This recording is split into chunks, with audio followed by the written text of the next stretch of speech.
tonight. Classes will not be all online after all, at least for low-risk areas. The President has approved the Education Department's proposal for limited face-to-face learning come January. Wear a mask or face jail time. This is the President's fresh order as he wants the wearing of face masks to be strictly enforced. More and more questions regarding the reported death of high-profile inmates in the Bilibid abound, with some officials suggesting that the deaths were faked. Diners may now enjoy a bottle of beer or two if you want, as the Trade Department further eases restrictions on restaurant operations. Contractual employees might soon enjoy additional benefits as lawmakers cook up ulam, or the Unemployment Labor Assurance Mutual Fund bill. And he may be despicable, but Gru and his minions have some tips to help everyone get through these trying times. Stay home, stay healthy, and remember, we're all in this together. Totally separate. You know what I mean.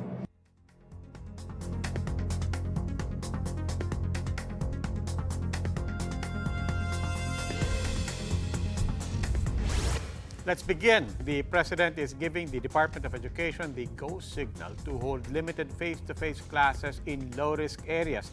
But that has to wait until next year, as the government is still calling for stringent measures to be put in place first. Maricel Halili with the story. Limited face-to-face classes might see the light of day come January next year, or the third quarter of the academic year. But the Education Department's proposal comes with conditions.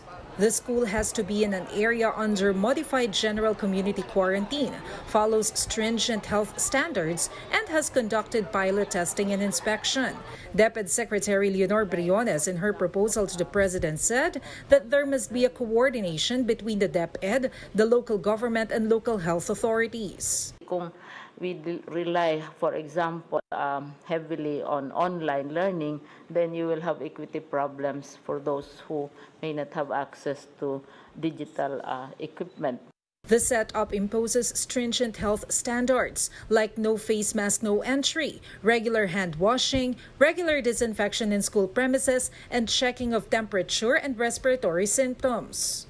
Classroom size will also be factored in to ensure physical distancing. A small room might be limited to 15 to 20 students per class. And then they have to be in good state of repair. They are safe kasi dumaanan ng mga bagyo, may lindol, may putok ng bulkan. The President okayed the proposal, saying he is with Secretary Briones on this. But with cases still increasing and with no vaccine still in sight, he said social distancing should be strictly imposed and wearing of masks implemented. A little shame would put them on notice forever. At sino ba naman gusto mo mahuli ka? But if you are brought to the police station and detained there, that would give you a lesson for all time. Given these new policies and proposals, the chief executive once again asked the public for patience. Marunong ang Diyos. Alam niya hindi tayo niya pababayaan. Especially Pilipinas kasi Kristiyanos tayo. The President also asked Health Secretary Francisco Duque if every Filipino can be tested for COVID-19. Duque said it's highly improbable, but that over a million have already been tested. He said that the target is to attain 10 million by 2021. For News 5, Maricel Halili, we are One News. Malacanang is trying to allay fears of COVID-19 infections once classes start and the limited face-to-face school setup has begun. Palace spokesperson Harry Roque says government support via PhilHealth is available for those who will be infected. The Education Department has also pointed out that COVID-19 cases among children are rare compared to the rates with the elderly. Third quarter pa po ipapatupad ang face-to-face classes at sagot naman po ng PhilHealth ang mga pagpapagamot ng nagkakasakit ng COVID-19. The Department of Education, meanwhile, has taken note of a migration of students from private schools to public schools. Secretary Briones says enrollment turnout in public schools is at 90% and only less than a third have registered in private schools. Briones attributes this to the economic downturn due to the pandemic. She says public schools can absorb the transferees. There are other schools also in the surrounding cities na pwede nilang mapuntahan. So, basta hindi lang sila mamimili kung saan sila pupunta, kung alin ang mga schools na available, pwede nilang mapuntahan. First come, first serve. The president says he wants a stricter enforcement of the wearing of face masks, and he has ordered the police to arrest those without one. He also has some advice for those wanting to reuse face masks. Camille Samonte has this full report. Time and again, government officials have put the blame on the public for the country's continuous spike in COVID-19 cases, attributing it to the inobservance of social distancing and the failure to wear face masks. But this time around, President Rodrigo Duterte wants the police to strictly enforce the wearing of face masks. Arrests and jail time, he said, will await violators. The theory is that you are the carrier. That is why you should wear a mask so as not to pass on the infection to the other guy. Duterte said he will try his best to provide face masks for those who cannot afford it. I will try to buy as many as I can afford. Kung kaya ko, bigay namin yan sa inyo libre. But wear it. The Interior Department is now working on a uniform policy on the wearing of face masks.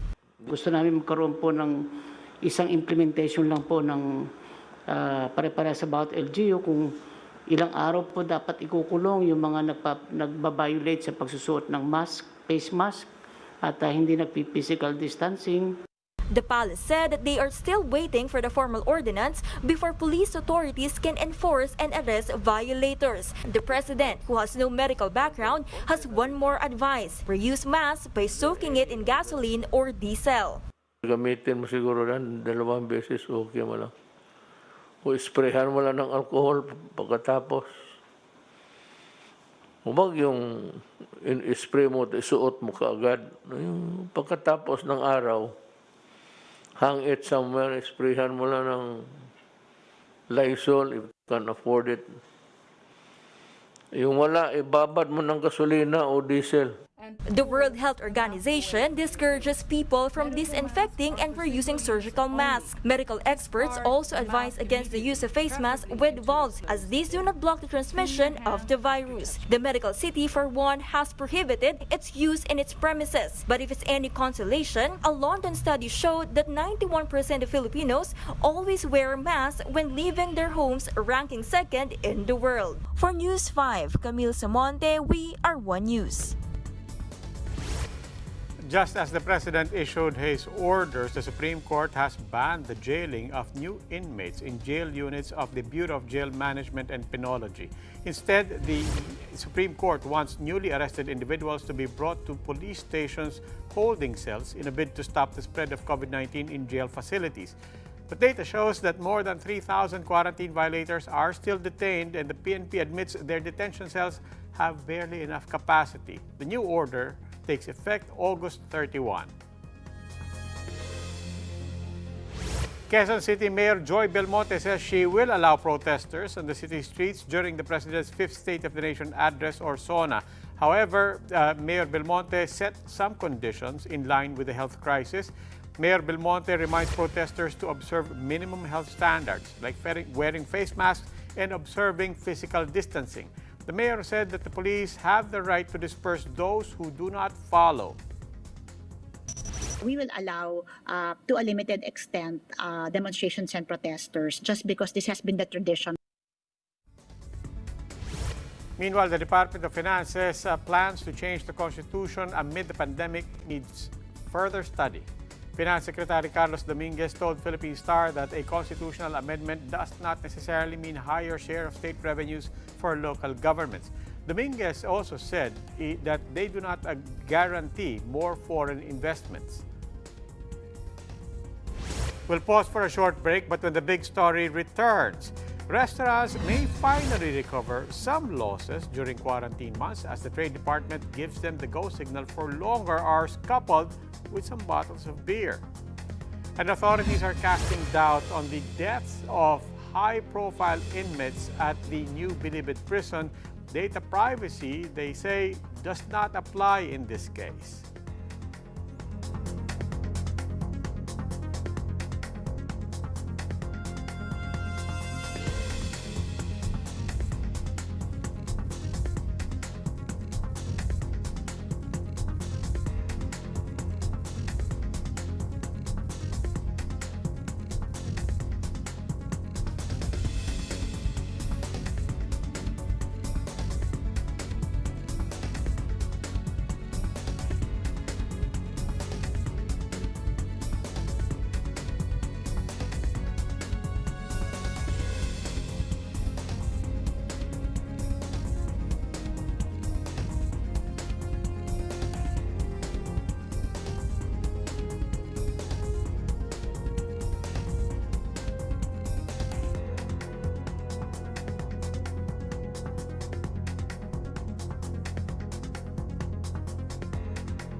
I'm Robbie Alampay. You're watching The Big Story.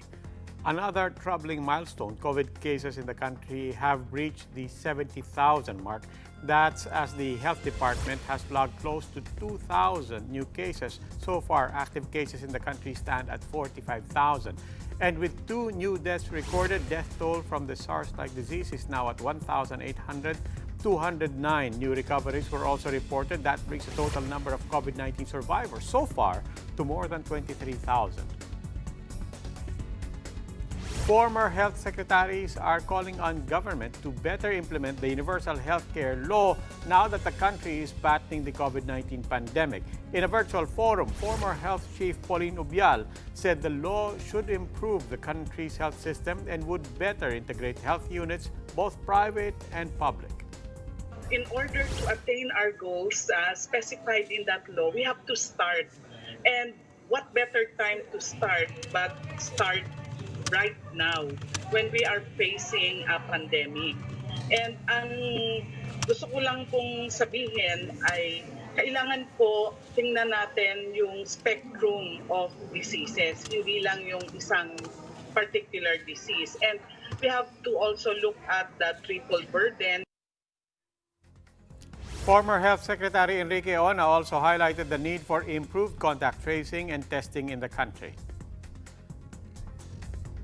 Restaurants can now open their promises to more dine-in customers due to increased capacity, but the Trade Department is asking local government units to extend curfew hours and lift their liquor bans to let these businesses thrive amid the pandemic. Shaila Francisco with the story.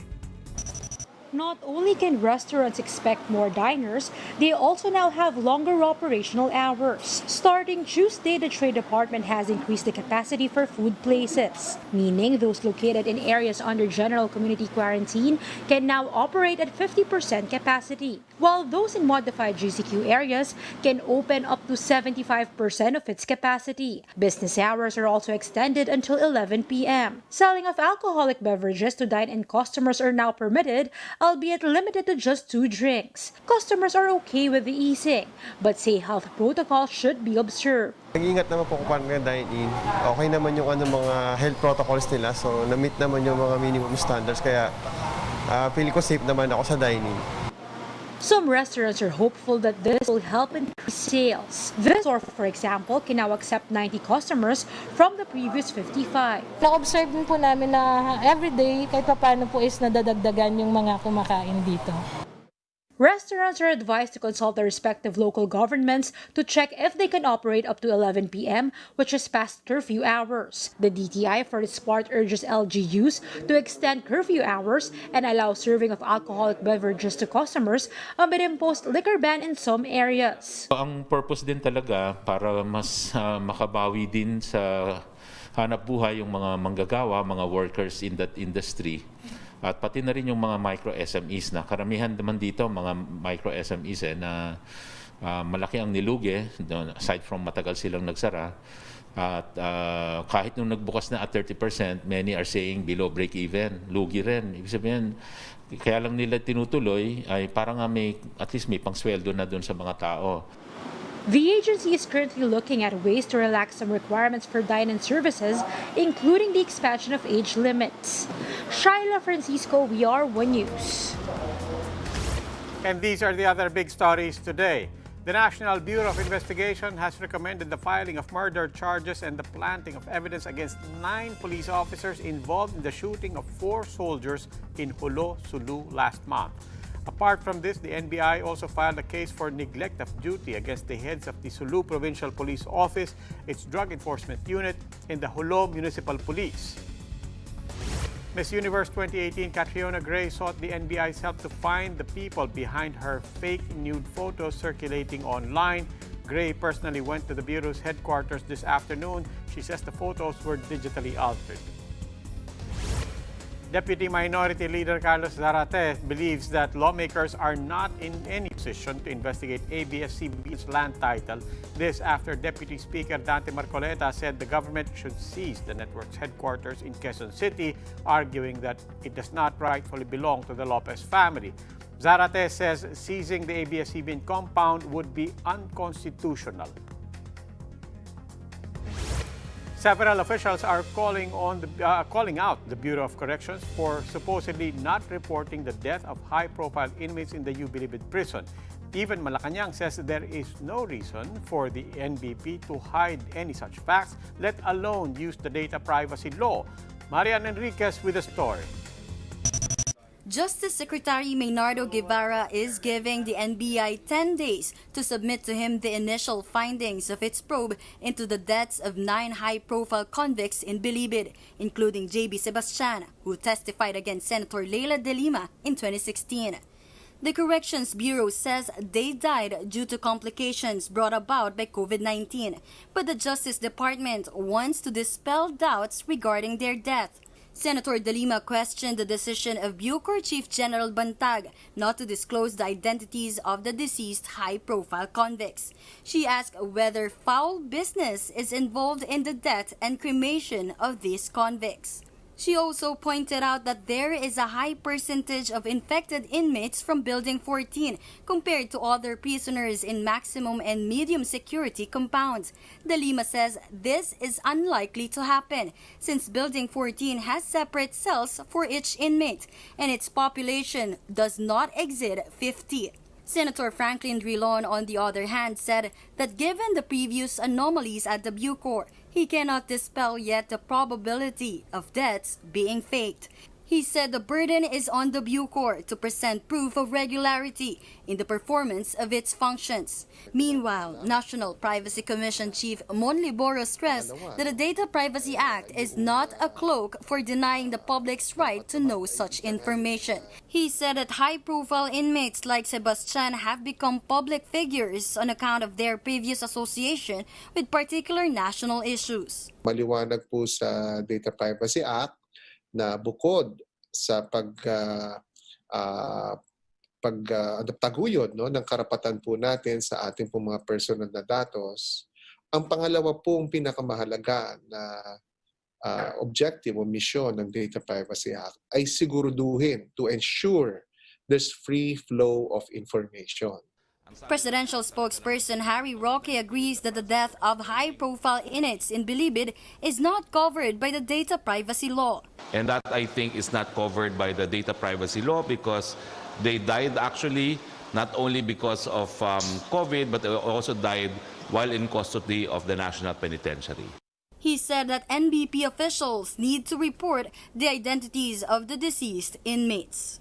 For News 5, Marian Enriquez, we are One News. NCRPO Chief Debold Sinas is denying that he and his men harassed a family living at the barracks of the Southern Police District in Taguig. While he admits not giving the family any notice to vacate, Sinas said retired Police Senior Master Sergeant Arnel de los Santos had been out of service since November 2019. Under PNP rules, a police officer should leave the barracks within 1 month after retirement. De los Santos' request for an extension was denied, says Sinas. But instead of vacating the barracks, De Los Santos supposedly brought his family to live there. Sina says they will file charges but also expressed openness to dialogue. Just before the COVID, pinapalisan sila eh. Kaya napansin mo, during the height of the COVID, hindi namin sila ginulong. Ngayon, nagawa kami ng quarantine sa kabilang building. So we are concerned sa kanila. Diba? Ngayon, minasama. Coming up on the big story, lawmakers are serving up contractual workers a mutual fund at the expense of their employers, all in the hopes of discouraging contractualization. And the dynamic theme of Gru and his minions are back, this time with an all-important message to keep your distance.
This is the big story. I'm Robbie Alampay. A House panel is stirring up a measure that would provide additional benefits for contractual workers and hopefully put an end to the practice of contractualization itself. Some business groups, however, doubt the proposal will work. Ria Fernandez has this report. Contractual workers may soon find additional benefits. That's as lawmakers cook up ULAM, or the Unemployment Labor Assurance Mutual Fund bill. The House Subcommittee on Labor discussed the proposal to grant contractual workers monetary benefits. The ULAM bill requires employers to remit from their own pockets the amount equal to 20% of the salary of each of their contractual employee. The measure also provides a separate 5% to be withheld from the salaries of contractual workers, which will also go to the mutual fund. However, the provisions under the bill only covers private companies with at least 500 workers, while those with at least 80% regularization rate will be exempted. The bill's author, Manila Teachers Representative Virgilio Lacson, said this will help contractual workers should they get terminated from their jobs. The intention is to discourage contractualization and also by promoting regularization. But some business groups are doubtful that the ULAM bill will achieve this. We are worried for our dear employees and for the employers, as all companies will do is terminate the employee within the first month instead of invest the employee so that the company does not spend this 20%.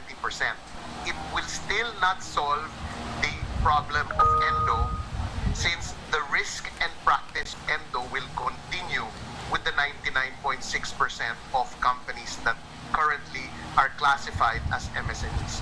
Rather than pushing for it, they said that it will be better to strengthen the implementation of government-mandated benefits such as the Social Security System or SSS. A labor group, meanwhile, has a different idea to combat endo in the country.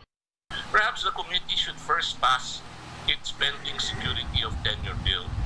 The House Subcommittee on Labor will resume meeting on the matter after President Duterte's State of the Nation address next week. For News 5, Ria Fernandez, We Are One News. A management consulting firm is reminding CEOs to continue looking after the welfare of their employees to ensure their loyalty amid the pandemic. In an interview with Business World's anniversary series, Bain & Company Worldwide Managing Partner Emmanuel Maceda said CEOs should now become chief strategists and effective communicators to inspire the workforce.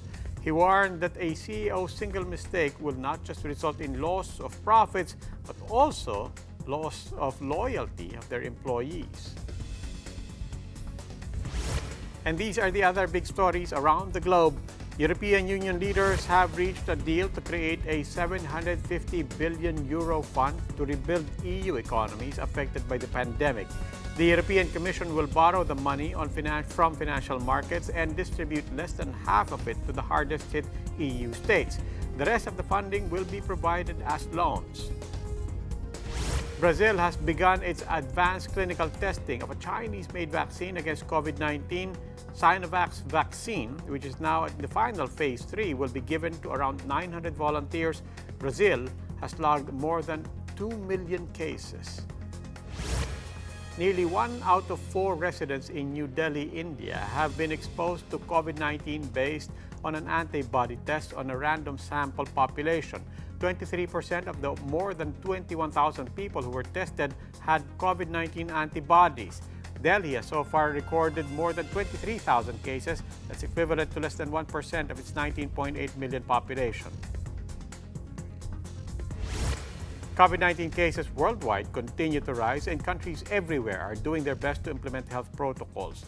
The World Health Organization, likewise, is keeping constant reminders about this time with a little help. In its latest COVID-19 information drive, the WHO featured Gru and the Minions from the 2010 kids movie Despicable Me.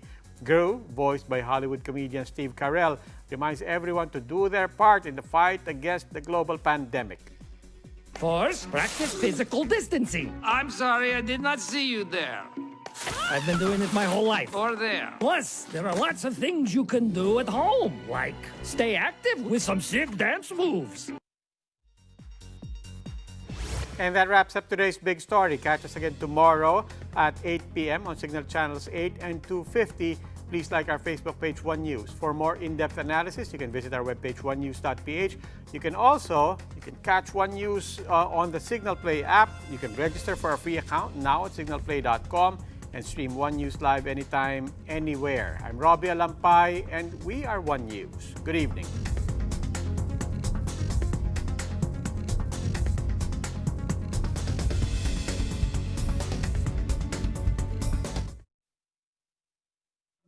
Wala pa ako na-anchors eh.